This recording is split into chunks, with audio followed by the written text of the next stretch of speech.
Nesse final de semana que passou, encerrou então o primeiro turno do Campeonato Brasileiro. O campeonato acabou de começar agora e todo mundo fica dizendo: ainda falta muita coisa, o campeonato está só começando. Esse primeiro turno já foi embora. Já foi embora.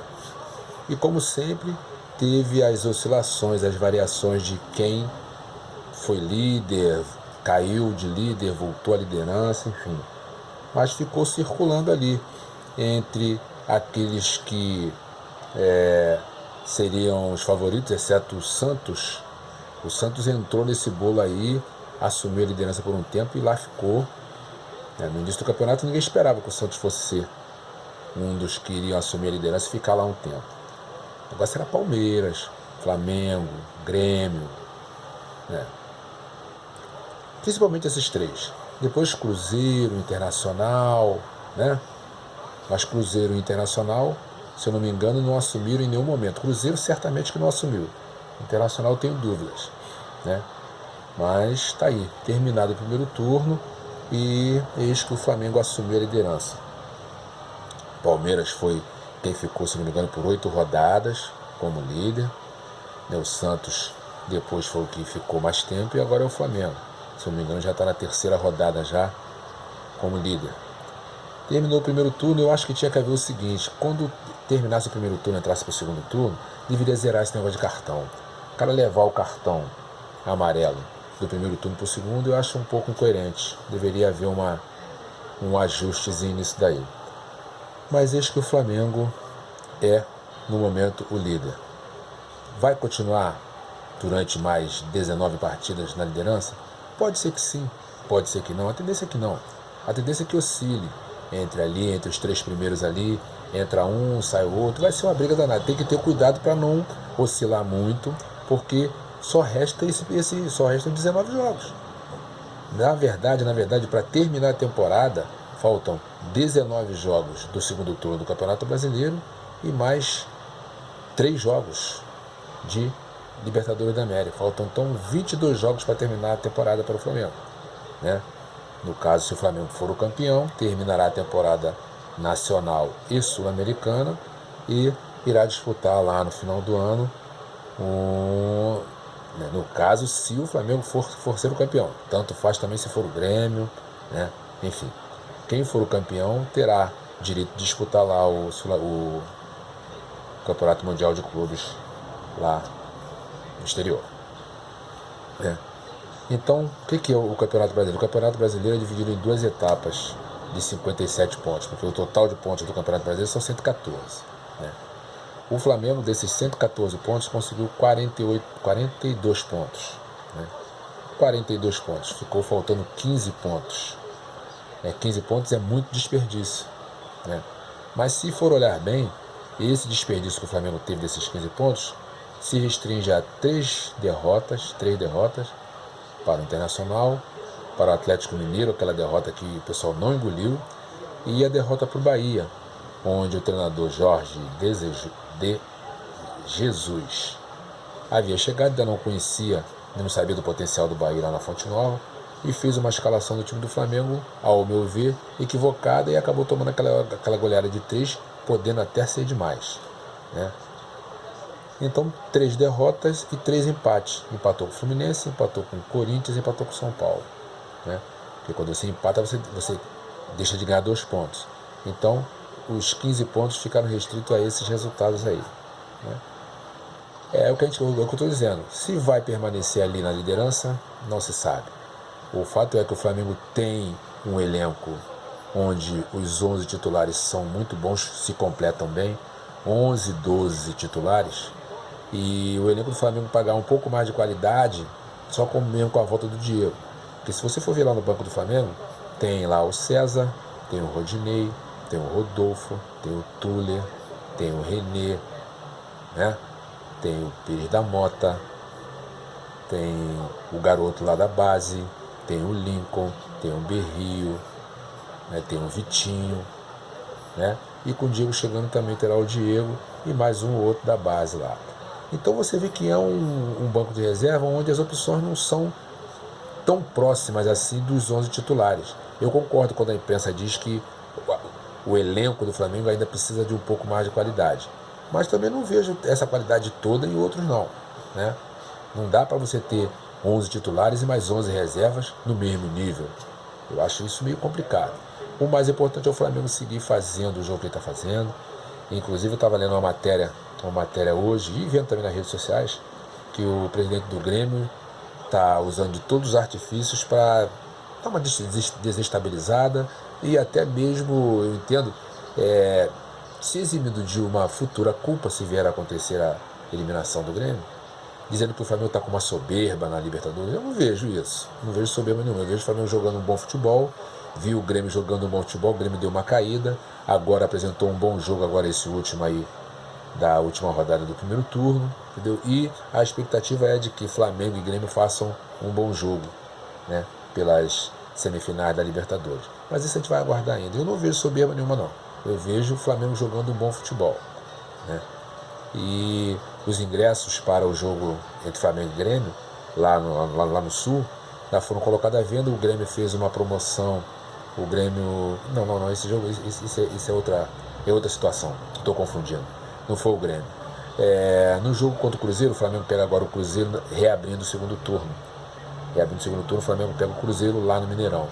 E o presidente lá, a direção do clube, fez um pacote promocional cobrando R$4 dos torcedores do Cruzeiro e R$120 para o torcedor do Flamengo. Olha que diferença. Quer dizer, estão usando todos os artifícios para poder incentivar, né, tanto o torcedor do Cruzeiro, tanto quanto o torcedor do Grêmio lá no Sul, né, aproveitando que vão jogar com o Flamengo em casa. Mas o Flamengo tem se apresentado muito bem, tanto dentro quanto fora de casa. E mesmo sendo R$120 o ingresso contra o Cruzeiro agora no sábado, é só botar à disposição lá, que a torcida do Flamengo vai lá e compra todos os ingressos, porque a torcida do Flamengo tem esgotado e não deixará de esgotar esse, né, independente de quantos sejam colocados à disposição do torcedor rubro-negro, né. Os próximos jogos do Flamengo, fazendo assim de 5 em 5, o Flamengo pega o Cruzeiro, agora na 20ª rodada, depois pega o Internacional em casa, o Flamengo pega o Internacional, o Cruzeiro fora, né. Depois o Internacional em casa, São Paulo em casa, né, Chapecoense fora e fecha o quinto jogo, né, do retorno com o Atlético Mineiro também em casa. E nesse intervalo, após as três primeiras rodadas, esse intervalo é que vai ocorrer o jogo entre Flamengo e Grêmio, né? Vamos ver como é que vai ser.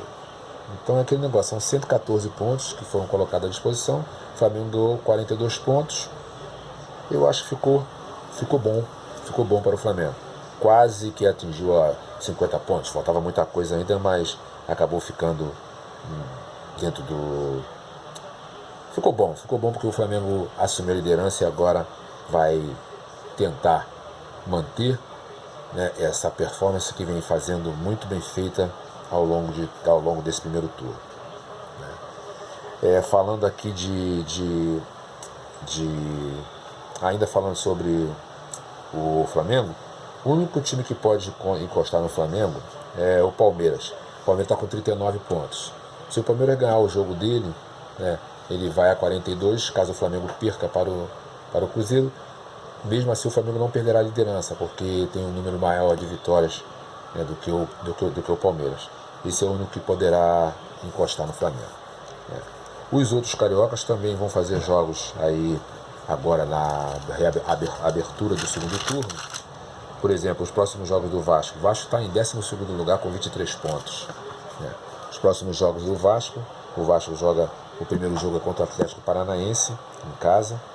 Depois o Vasco pega o Corinthians, lá. Joga aqui contra o Atlético Mineiro. Aliás, repetindo, o Vasco joga com o Atlético Paranaense, na 20ª rodada, abrindo o segundo turno. Depois o Vasco joga contra o Corinthians, lá, 21ª rodada. 22ª rodada, o Vasco pega o Atlético Mineiro também lá. Olha que situação complicada. 23ª rodada pega o Santos aqui e pega depois o Avaí lá. Repetindo então os adversários nos 5 primeiros jogos do segundo turno: Atlético Paranaense, Corinthians, Atlético Mineiro, Santos e Avaí. 23 pontos, quer dizer, o Vasco 12º, deu uma subida boa, ganhou agora um jogo de um adversário direto, que foi o Chapecoense, que a gente achava que ia ser um jogo difícil, como foi, né? Mas o Thales Magno fez o segundo gol, o garoto é bom de bola, né? Até começaram a falar aí no meio da semana, no final de semana, nesse início de semana, que havia uma possibilidade desse garoto jogar no Flamengo. Nenhuma chance, gente, pelo amor de Deus. Fica inventando balão de ensaio aí não, pô. Entendeu?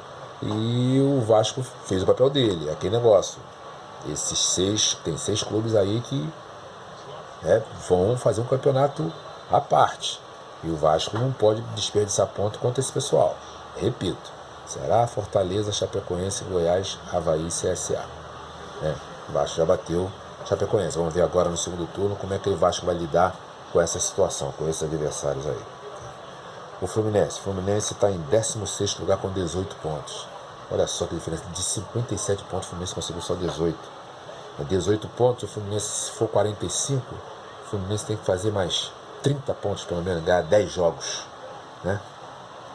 Para poder se livrar com certeza do rebaixamento. Mas já começou bem, né? Porque ganhou um jogo do Corinthians agora no final de semana que ninguém esperava que fosse ganhar. O Ganso deu um pau lá de fora da área, o Cássio, goleiro da seleção brasileira, comeu aquele franguinho lá com farofa, né, e o Fluminense ganhou o jogo por 1-0. Derrubou muita gente em bolão, uma série de coisas. Então o Fluminense já começou a dar aquela sortezinha de campeão que deu lá em 2009. Agora vamos ver os próximos jogos do Fluminense. Então o Fluminense fechou ganhando do Corinthians. O próximo jogo é lá contra o Goiás, confronto direto também. E jogo difícil para o Fluminense lá em Goiânia. Depois pega o Santos aqui, né?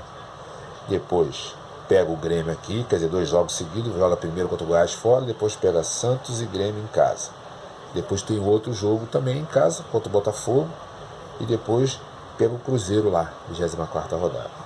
Então, dos 5 jogos do Botafogo, dos 5 jogos que o Fluminense tem pela frente, 4 são clássicos. Repetindo, os clássicos: Santos, Grêmio, Botafogo, Cruzeiro, e pega o Goiás lá abrindo o segundo turno. Não é também muito fácil. Não é também muito fácil para o Fluminense, não.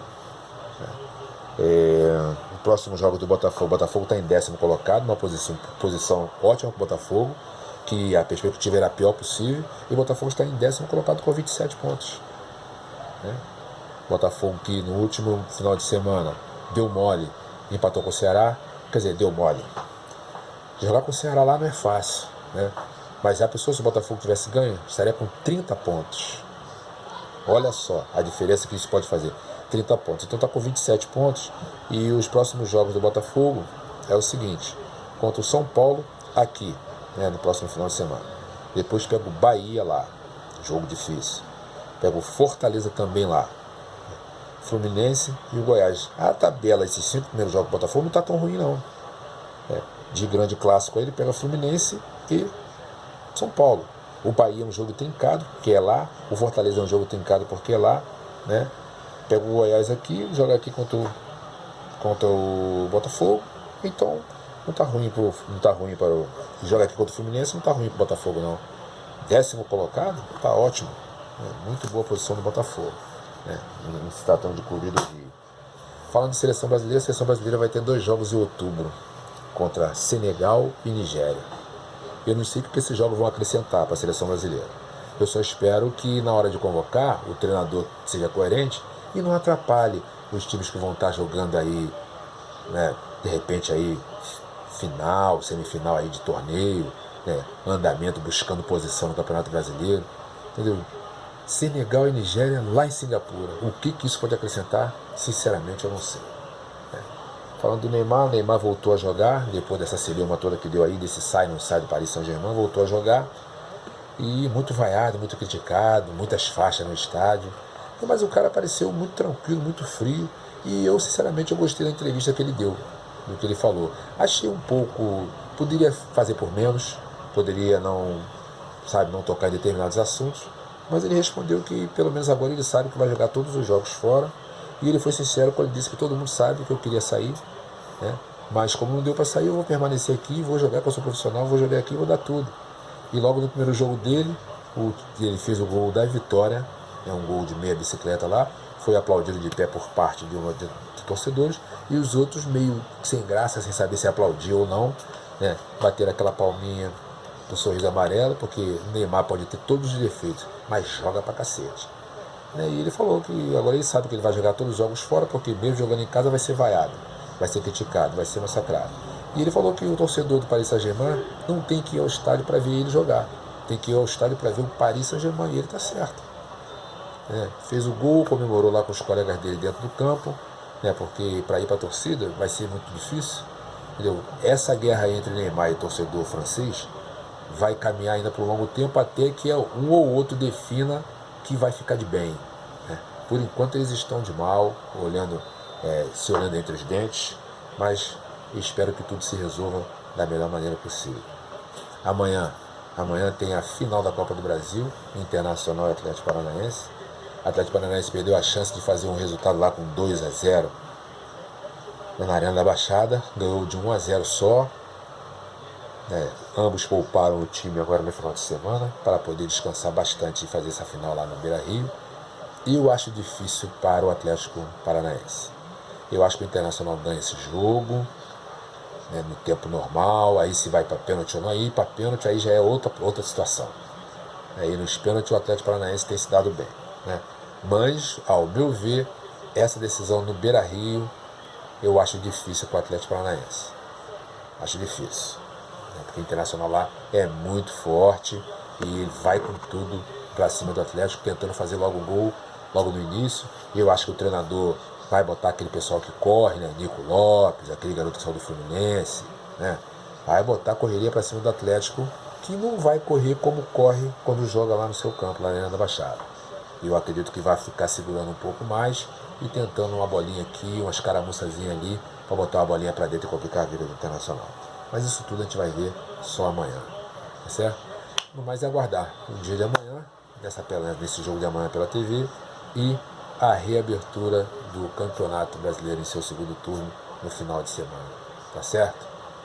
Um bom início de semana, uma boa semana para todos, que todos os dias sejam de muita luz e muita paz para todos nós. Até lá.